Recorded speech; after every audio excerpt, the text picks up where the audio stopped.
तो पवित्र आत्मा आपके ऊपर अंदर में कभी बोलिए कार्य नहीं कर सकते।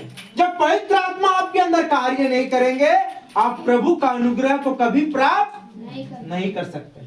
समझिए, बोलिए डाह का आत्मा मेरे अंदर यदि काम करता है, यदि हम है कलीसिया में आ रहे हैं, अगला व्यक्ति को हम देख रहे हैं, क्या देख रहे हैं? वो हमसे ज्यादा आगे बढ़ रहे हैं, हमसे ज्यादा उन्नति कर रहे हैं, हम डाह कर रहे हैं। क्या कर रहे हैं? डाह कब उत्पन्न होता है? डाह तब उत्पन्न होता है जो चीजें मेरे पास नहीं है, वो चीजें रवि भैया के पास है, वो चीजें फलने के पास है, वो चीजें बहन के पास है, या मैं हमसे अच्छा उसके पास है। ऐसी स्थिति में क्या उत्पन्न होता है? डाह उत्पन्न होता है। बाइबल में कई सारे उदाहरण है।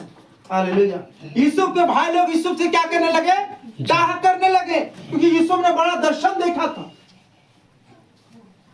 राहेल लिया का बहन क्या करने लगी? राहेल लिया से डाह करने लगी। क्यों? क्योंकि लिया का बच्चा हो चुका था, लेकिन राहेल अभी भी क्या थी? बांझ थी। इसलिए उसके मन में क्या उत्पन्न हो गया था? डाह, जलन उत्पन्न हो गया। कोई घर बना रहा बगल वाला व्यक्ति, आपका गोतनी, आपका भाई, आपके अंदर डाह उत्पन्न हो रहा है, तो ये पवित्र आत्मा का कार्य बोलिए नहीं है।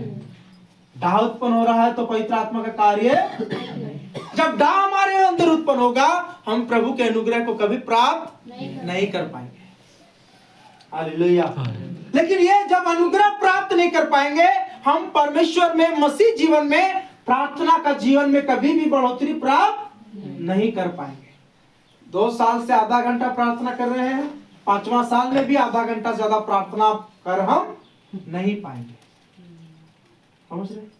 हम लोग 2 साल पहले भी जो पाप कर रहे हैं, 4 साल हो गए अभी भी वही पाप कर रहे हैं। छोड़ने का प्रयास करना चाहते हैं, कर रहे हैं, लेकिन छोड़ नहीं पा रहे हैं। क्यों नहीं छोड़ पा रहे हैं?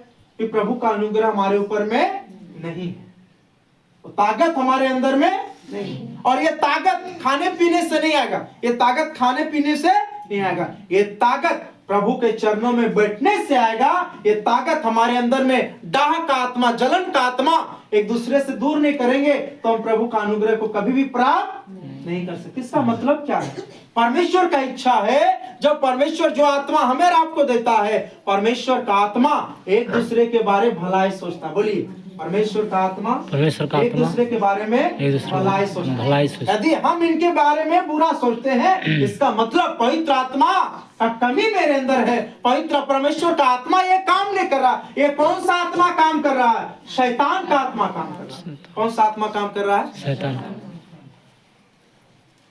हजारीबाग में एक प्रभु के दास से मिले, उनका वचन सुन रहे थे, प्रचार पर मीटिंग में आए थे। वो एक जगह से कुछ चीजों को लेते हैं, उधार लेते हैं, और उधार लेकर के बोलते हैं कि मैं वापस घर जा रहे हैं, आपको पैसा क्या करेंगे? भेज देंगे, ऐसा करके। लेकिन फिर उसके मन में एक विचार उत्पन्न हो रहा है। क्या उत्पन्न हो रहा है?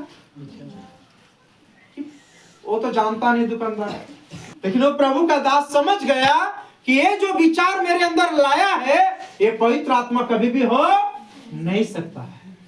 तब उसने उस विचार को दरकिनार करके जिससे उन लोग कील उधार लिए थे, उनको दिए। अब समझ रहे हैं आप लोग?